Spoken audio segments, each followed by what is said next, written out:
ആദ്യം തന്നെ ഒരു കാര്യം പറയാം, എല്ലാവരും ഒന്ന് ഹെഡ്സെറ്റ് വെക്കണം. നിങ്ങളെ അടുത്ത് കുട്ടികൾ ആരും ഇല്ല എന്ന് ഉറപ്പുവരുത്തണം. സൗണ്ട് പരമാവധി കുറച്ച് കാണാവോ? ഓക്കെ, കാരണം ഞാൻ തെറി വിളിക്കും പൊന്നു പ്രേക്ഷകരെ. ആദ്യം തന്നെ നല്ലവരായ എൻ്റെ പ്രേക്ഷകരോട് ഒരു സോറി ചോദിക്കുന്നു. കാരണം ഞാൻ ഇന്ന് നല്ലോണം പൊട്ടിത്തെറിക്കും, അതുകൊണ്ടാണ്. ഓക്കെ ഓക്കെ അതായത് ഷഹല റിലേറ്റഡ് ആയിട്ട് ഏറ്റവും അവസാനത്തെ വീഡിയോ ആണ് നമ്മൾ ഇന്ന് ചെയ്യാൻ പോകുന്നത്.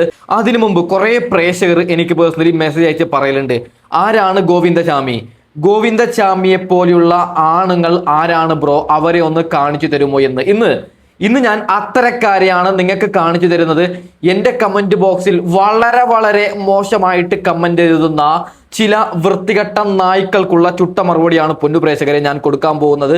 ആദ്യം തന്നെ ഒരു കാര്യം പറയാം, ഞാൻ ഷഹല ഒളിച്ചോടി എന്ന് പറഞ്ഞ് ഒരു വീഡിയോ അപ്ലോഡ് ചെയ്തപ്പോൾ ഇവരൊക്കെ പൊട്ടിച്ചിരിച്ചവരാണ്. ഞാനിപ്പോൾ വെച്ചു തരാൻ പോകുന്ന ഫോട്ടോസിൽ കാണുന്ന എല്ലാ വൃത്തികെട്ട നായ്ക്കളും കമന്റ് ഇട്ടത്, അവൾ അങ്ങ് പോയല്ലേ, അവൾ സുഖത്തിന് വേണ്ടി പോയല്ലേ, അങ്ങനെ തന്നെ വേണമെന്നൊക്കെ പറഞ്ഞ് അത് ആഘോഷിച്ച വൃത്തികെട്ട ജന്തുക്കളാണ്. എന്നാൽ ഞാൻ ഇന്നലെ ഒരു വീഡിയോ ഇട്ടു, അവർ തമ്മിൽ പിരിഞ്ഞു, അതായത് ഷഹലയും കാമുകനും പിരിഞ്ഞു എന്ന് വീഡിയോ ഇട്ടപ്പോൾ അവറ്റകൾക്ക് അത് പിടിച്ചിട്ടില്ല. എൻ്റെ തന്തക്കും തള്ളക്കും വിളിച്ചിട്ടാണ് അവറ്റകൾ രംഗത്ത് വന്നത്. അപ്പോൾ അവർക്കുള്ള ചുട്ട മറുപടി എന്തായാലും കൊടുക്കണം പൊന്നു പ്രേക്ഷകരെ. ഓക്കെ, ഞാൻ അതിലേക്കൊക്കെ കടക്കാം. അതിനു മുമ്പ് നല്ലവരായ എൻ്റെ പ്രേക്ഷകരോട് ഒരു കാര്യം പറയാം, ഞങ്ങൾ എന്തിന് വീഡിയോ ചെയ്യുന്നു പൊന്നു പ്രേക്ഷകരെ. എൻ്റെ വീഡിയോസിന് താഴെ വരുന്ന കമന്റ്, അതായത് ചിലരൊക്കെ കമന്റ് ഇടുന്നത്, ഞങ്ങളും ഒളിച്ചോടാൻ പ്ലാൻ ഇട്ട് ബ്രോയുടെ വീഡിയോ കണ്ടിട്ട് ഞങ്ങൾ ഇനിമേലിൽ ഒളിച്ചോടുന്നില്ല, കാരണം ഷഹലക്ക് സംഭവിച്ചത് ഞങ്ങൾക്ക് വരും. അതായത് യൂട്യൂബർമാർ കാരണം എത്രയോ പെൺകുട്ടികളുടെ ജീവിതം നന്നായി, എത്രയോ പെൺകുട്ടികൾ അവിഹിതത്തിൽ നിന്ന് മോചിതരായി. നിങ്ങൾക്ക് അതറിയോ? ഞങ്ങൾ ഇങ്ങനെ വീഡിയോ ചെയ്യുന്നത് കൊണ്ടാണ്. ഓക്കെ നമുക്ക് വിഷയത്തിലേക്ക് കടക്കാം പൊന്നു പ്രേക്ഷകരെ. ആദ്യം തന്നെ ഒരു വൃത്തികെട്ടവൻ, അതായത് ഇവന്റെ പേര് ശംസുദ്ദീൻ കുഞ്ഞു എന്നാണ്. ഇവന്റെ നാട്ടുകാരോട് ഒരു കാര്യം പറയാം, ഇവന്റെ കുടുംബക്കാരോട് ഒരു കാര്യം പറയാം, ഇവന് നിങ്ങൾ ബുദ്ധി പഠിപ്പിച്ചിട്ടില്ല എങ്കിൽ ഇവനെ ആരെങ്കിലും കല്ലെറിഞ്ഞു കൊല്ലും. ഓക്കെ, അതായത് ഇവന്റെ ഒരു കമന്റ് ഞാൻ വായിച്ചുതരാം. നിന്റെ തള്ളെ എത്ര പേര് ഡെയിലി ഊക്കുന്നു എന്ന് അറിയാമോ? നിന്റെ തന്ത. ബാക്കിയൊക്കെ ഞാൻ വായിക്കുന്നില്ല. വളരെ വളരെ മോശപ്പെട്ട കമന്റ് ആണ് പൊന്നു പ്രേക്ഷകരെ. ആരാണ് ഗോവിന്ദചാമി?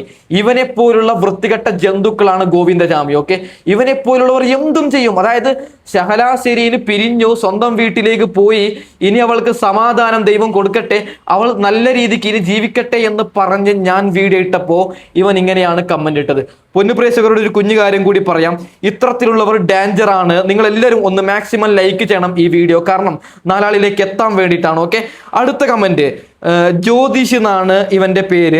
നല്ല കൂളിംഗ് ഗ്ലാസ് ഒക്കെ വെച്ചിട്ട് മാന്യനെ പോലെയാണ് ഇവന്റെ ഫോട്ടോ. എന്നാൽ ഇവന്റെ കമന്റ്, നിന്റെ അമ്മയുടെ, ബാക്കി ഞാൻ വായിക്കുന്നില്ല. എടാ നാണമുണ്ടോ നിനക്കൊക്കെ? സ്വന്തം കാര്യം നോക്കിക്കൂടെ? എന്റെ വീഡിയോ നീയൊക്കെ കാണണമെന്ന് ഞാൻ പറയുന്നുണ്ടോ? അതായത് ഷഹല തിരിച്ചു വന്നു എന്ന് അറിയുമ്പോഴാണ് ഇവനൊക്കെ കുരുപൊട്ടിയത്. ഇവനൊക്കെ വിചാരിച്ചത് ഷഹല അങ്ങനെ തന്നെ അരിഞ്ഞാടി തന്നെ ചാവട്ടെ എന്നാണ്. നാണമുണ്ടോടാ നിനക്കൊക്കെ?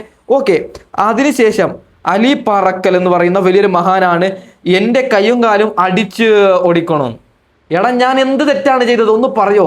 എൻ്റെ കയ്യും കാലും അടിച്ചു വെക്കാൻ ഞാൻ എന്താണ് ചെയ്തത്? പൊന്നു പ്രേക്ഷകരെ ഒരു കുഞ്ഞു കാര്യം പറയാം, നിങ്ങൾ നോക്കണം. അതായത് 32,000 പേരാണ് എൻ്റെ വീഡിയോസിന് ലൈക്ക് ചെയ്യുന്നത്. അതായത് 32,000 പേരാണ് ലൈക്ക് ചെയ്യുന്നത്. 32,000 പേര് വെറുതെ അങ്ങ് ലൈക്ക് ചെയ്യും. ഞാൻ ഒന്നും കൊടുക്കുന്നില്ലെങ്കിൽ വെറുതെ ലൈക്ക് ചെയ്യോ?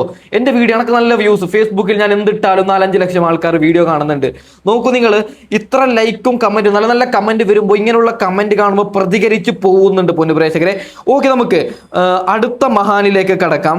പല തന്തക്ക് ജനിച്ചവനെ പറയുന്നില്ല, അതാണ് ഇവൻ, നിർത്തിപ്പോടാ വല്ല ജോലിക്കും. എടാ സുലൈമാൻ എന്ന വൃത്തികെട്ടവനെ, എനക്ക് നല്ല അന്തസ്സായിട്ട് 2-3 ഷോപ്പ് ഉണ്ട്. ഓക്കെ, എനക്ക് വയസ്സ് 24 ആണ്. 24 വയസ്സിൽ ഞാൻ 2-3 ഷോപ്പിന്റെ ഓണറും അതിനുശേഷം യൂട്യൂബ് ചാനലും ഉണ്ടെങ്കിൽ അതെന്റെ കഴിവാണ്. ഞാൻ കഞ്ചാവ് അടിക്കാൻ പോയിട്ടില്ല, ഞാൻ വേറെ ഒരു ഇലിക്കും പോയിട്ടില്ല. ഞാൻ എൻ്റെ ബുദ്ധി 18 വയസ്സ് 19 വയസ്സാകുമ്പോൾ സൗദി അറേബ്യയിൽ 3.5 വർഷം നാട്ടിലേക്ക് വരാതെ ഒറ്റപ്പോക്കിൽ 3.5 വർഷം പണിയെടുത്തിട്ട് അവിടെ അധ്വാനിച്ചുണ്ടാക്കിയ സമ്പത്ത് ഇപ്പൊ ഞാൻ മാന്യനായിട്ടാണ് നടക്കുന്നത്. അടക്കത് എൻ്റെ കയ്യിൽ പൈസ ഉണ്ടുള്ളത് ഞാൻ പറയാം, എൻ്റെ കയ്യിൽ നല്ല പൈസയുണ്ട്, ഞാൻ എന്നെ പൊക്കുന്നതല്ല. ഇവന് മറുപടി കൊടുക്കുന്നതാണ്, നല്ല ജോലിയുണ്ട്, ഷോപ്പും ഉണ്ട്. ഓക്കെ, അത് 24 വയസ്സിൽ ഇവിടം വരെ എത്തിയതിൽ ഞാൻ അഭിനന്ദിക്കുന്നു. ഒരു സിഗരറ്റ് വലിയില്ല, ഒരു വേറെ വലിയൊന്നുമില്ല. ഓക്കെ, നീ സ്വയം നന്നാവും. ഓക്കെ, അടുത്ത മഹാന് ഓമ MKD. ഈ ചങ്ങായി പറയുന്നത് എനിക്കെതിരെ കേസ് എടുക്കണമെന്നാണ്. അത് കേരള പോലീസിനെ മെൻഷൻ ചെയ്തിട്ടുണ്ട്, എനക്കെതിരെ കേസ് എടുക്കണം. ഇവനോടൊരു കാര്യം പറയാം, ഞാൻ എന്ത് തെറ്റാണ് ചെയ്തത്? കേരള പോലീസിലും ഇവിടത്തെ കോടതിയിലും വിശ്വസിക്കുന്ന ഒരാളാണ് ഞാൻ. അതുകൊണ്ട് ഞാനൊരു തെറ്റ് ചെയ്താലല്ലേ എനക്കെതിരെ കേസ് എടുക്കുന്നത്? വെറുതെ ഷഹല ഷെരീന്റെ വിഷയത്തിൽ ഞാനൊരു വീഡിയോ, അവൾ തിരിച്ചു വന്നു എന്ന് വീഡിയോ ഇട്ടപ്പോ എനിക്കെതിരെ കേസ് എടുക്കണമെന്ന് പറയാം. നാണമുണ്ടോടോ നിനക്കൊക്കെ? കേസ് കൊടുക്കുന്നേ, പോലീസ് എടുക്കുമെന്ന് നമുക്ക് നോക്കാം. എന്താണ് ഈ നാട്ടിൽ എത്ര പീഡിപ്പിക്കുന്നവരുണ്ട്, അവരൊക്കെ പറയാൻ ആളില്ല. ഓക്കെ അടുത്ത മഹാന് അഫ്സൽ എന്ന് പറയുന്ന വൃത്തികെട്ടവനാണ്. മൈര നാരെ നിർത്തിപ്പോട. എടാ നിനക്കൊക്കെ എന്തിന്റെ സൂക്കേടാണ്? ഞാൻ ഇങ്ങനെ വീഡിയോ ഇടും, എന്റെ ഇഷ്ടമാണ്, എന്റെ മൊബൈലാണ്. ഓക്കെ അടുത്ത ചങ്ങായി നിന്നും വിളിക്കാൻ പറ്റത്തില്ല. അരുൺ, എന്തിനാണ് മറ്റുള്ളവരുടെ ജീവിതം വെച്ചിട്ട് ജീവിക്കുന്നത്? വേറെ പല കൂലിപ്പണിക്ക് പോയിക്കൂടെ? ആരുടെ ജീവിതം ഞാൻ വെച്ചു? ഇവിടെ ചിലർക്കൊക്കെ ഒളിച്ചോടാമെങ്കിൽ ഞങ്ങൾക്കത് വിളിച്ചു പറയുന്ന സ്വാതന്ത്ര്യവുമുണ്ട്. അതായത് പൊന്നു പ്രേക്ഷകരെ, ഒരു ഒളിച്ചോട്ട കേസ് ഞാൻ പബ്ലിഷ് ചെയ്യുമ്പോൾ, അല്ലെങ്കിൽ വേറെ യൂട്യൂബർമാർ പബ്ലിഷ് ചെയ്യുമ്പോൾ, എൻ്റെ പൊന്നു പ്രേക്ഷകരെ, എത്രയോ പെൺകുട്ടികൾ തിരിച്ച് ജീവിതത്തിലേക്ക് വരുന്നുണ്ട്. നിങ്ങൾക്കതറിയോ? ഞങ്ങളെ ചൊല്ലിയിട്ട് എത്രയോ പേര് നന്നാവുന്നുണ്ട്. അതറിയോ നിങ്ങൾക്ക്? എത്രയോ പേര് പറയാൻ മടിക്കുന്ന കാര്യം ഞങ്ങളാണ് വിളിച്ചു പറയുന്നത്. പേടിക്കാതെ എൻ്റെ ഇതേ ഇൻബോക്സ് എത്ര പേര് വധഭീഷണി അടക്കം എനിക്ക് തരുന്നുണ്ട്. ഒരു ചങ്ങായി, ഞാൻ വരാം, നിങ്ങൾക്കറിയാം, ഒരു ചങ്ങായി എനക്കെതിരെ കേസ് കൊടുത്തിട്ടുണ്ടെന്ന് പറഞ്ഞിട്ട് ഒരു അതായത് വെറുതെയാണ് നമ്മളിങ്ങനെ സംസാരിക്കുമ്പോൾ ഇവന്മാർക്ക് കുരുപൊട്ടുകയാണ്. ഓക്കെ അടുത്തത് ബഷീർ കേപ്പ്. നിനക്കൊന്നും വേറെ പണിയില്ലെന്ന് അറിയുന്നൊക്കെ പറഞ്ഞിട്ട് ഇവറ്റകൾക്ക്, അതായത് ബഷീറിന്റെ ഫോട്ടോയാണിത്, ഇവറ്റകളുടെ മനസ്സിൽ വളരെ വളരെ മോശം. അതായത് ഞാന് ഇവറ്റകളുടെ ചില ആൾക്കാരുടെ ഫേസ്ബുക്ക് പേജ് ഞാൻ ചെക്ക് ചെയ്തു. വളരെ വളരെ മോശം. ചെക്ക് ചെയ്യേണ്ട രീതിയിൽ ചെക്ക് ചെയ്തപ്പോൾ നിരവധി പെൺകുട്ടികൾക്ക് വീഡിയോ കോൾ ചെയ്യുന്നതും ആരും ആക്സെപ്റ്റ് ഒന്നും ചെയ്യത്തില്ല. ഇവറ്റകൾ വെറുതെ കണ്ട പെൺകുട്ടികൾക്ക് വീഡിയോ കോൾ ചെയ്യുകയാണ്. ഒന്ന് ഊരി കാണിച്ച് താടി എന്നൊക്കെ പറയുകയാണ്. ഇങ്ങേര് ചെയ്തു എന്നല്ല, എല്ലാവരും ഞാനിപ്പോ വെച്ചിട്ടില്ലേ. അതായത് പൊന്നു മനുഷ്യന്മാരെ നല്ല രീതിക്ക് ജീവിക്കുക, നിങ്ങളെ നല്ലതിന് വേണ്ടിയിട്ടാണ് പറയുന്നത്. ഇത് സഹിക്കാതെയാണ് കമന്റ് ഇടുന്നത്. അതായത് ഒളിച്ചോടി എന്ന് പറയുമ്പോൾ ഇവറ്റകൾക്ക് സന്തോഷിക്കുന്നുണ്ട്, അവർ തിരിച്ചു വന്നു എന്ന് പറയുമ്പോഴാണ് ഇങ്ങനെ കുരുപ്പെട്ടി കമന്റ് ഇടുന്നത്. അടുത്ത മഹാനാണ് ഷാജൽ. ഇവനൊന്ന് കൈകാര്യം ചെയ്യാൻ ഇവിടെ ആരുമില്ല. ഞാൻ എന്ത് തെറ്റാണല്ലോ ചെയ്തത്? അതായത് ആ വൃത്തികെട്ടവൻ, ഒളിച്ചോടിയ വൃത്തികെട്ടവനുണ്ടല്ലോ, മറ്റേ ഈ ഷഹലയുടെ കാമുകൻ, അവന് 2 എണ്ണം കൊടുത്തു ഞാൻ. അതാണോ ഞാൻ ചെയ്ത തെറ്റ്? വളരെ വളരെ മോശം. അടുത്തത് അബ്ദുൽ ഗഫൂർ എന്ന മാന്യനാണ്. ഇത് പറയാം, നിനക്കൊരു നാണവും തോന്നില്ലല്ലോ? തുഫ്, അവസാനിക്കട്ടെ. എന്ത് നാണോ? ഒളിച്ചോടുന്നുണ്ടെങ്കിൽ വിളിച്ച് പറയുക. ഒളിച്ചോടുന്ന കേസിൽ എന്റെ ചാനൽ നീ നോക്ക അബ്ദുൽ ഗഫൂറെ, എന്തൊക്കെ ഞാൻ ചർച്ച ചെയ്യുന്നുണ്ട്, എല്ലാം ഞാൻ ചർച്ച ചെയ്യുന്നില്ലേ?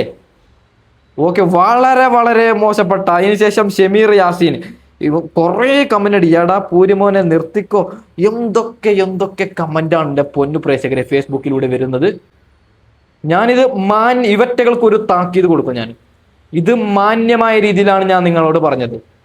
അടുത്തത് ഞാൻ നിയമപരമായിട്ട് ചിലപ്പോൾ മുന്നോട്ട് പോകും. കാരണം എൻ്റെ കമന്റ് ബോക്സിൽ നിങ്ങൾക്ക് വിമർശിക്കാം, ഞാൻ പറയുന്ന രീതി, ഞാൻ പറയുന്ന തെറ്റിനെ നിങ്ങൾക്ക് വിമർശിക്കാം. അല്ലാതെ എൻ്റെ അമ്മക്കും പെങ്ങന്മാർക്കും ഏതെങ്കിലും വൃത്തികെട്ടവൻ വിളിക്കുകയാണെങ്കിൽ നിങ്ങൾക്കെതിരെ ഞാൻ നിയമപരമായിട്ട് പോകും. ഉറപ്പായിട്ടാണ് പറയുന്നത്.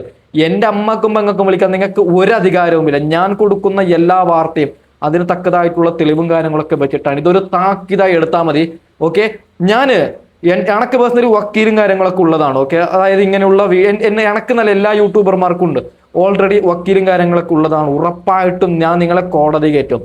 ഇത് നിങ്ങൾക്കൊരു താക്കീത് മാത്രമാണ്. പൊന്നു പ്രേക്ഷകരെ, നമുക്ക് എന്തായാലും ഷഹല വിഷയം ചർച്ച ചെയ്തിട്ട് വീഡിയോ വൈൻഡപ്പ് ചെയ്യാം. അതായത് ഷഹല ഇപ്പൊ സ്വന്തം വീട്ടിലാണ് പോയത്. ആ കാമുകൻ അടിച്ചു, അല്ലെങ്കിൽ കാമുകനെ ഷഹലയുടെ ബ്രദർസ് അടിച്ചു എന്നൊക്കെ വാർത്ത വരുന്നുണ്ട്. കൺഫേം അല്ല. എന്തായാലും ഈ ഒരു ഷഹലയുടെ ഒളിച്ചോട്ടം വലിയൊരു പാഠമാവണം. ഇനി ആരും ഒളിച്ചോടരുത്. ഇത് വലിയൊരു പാഠമാവണം. അതിനു വേണ്ടിയിട്ടാണ് ഞങ്ങൾ നിരന്തരം വീഡിയോ ഒക്കെ ചെയ്യുന്നത്. ഓക്കെ അപ്പോൾ തൽക്കാലം വൈൻഡപ്പ് ചെയ്യുകയാണ്. അടുത്ത വീഡിയോയുമായി ഉടൻ വരാം. ബൈ.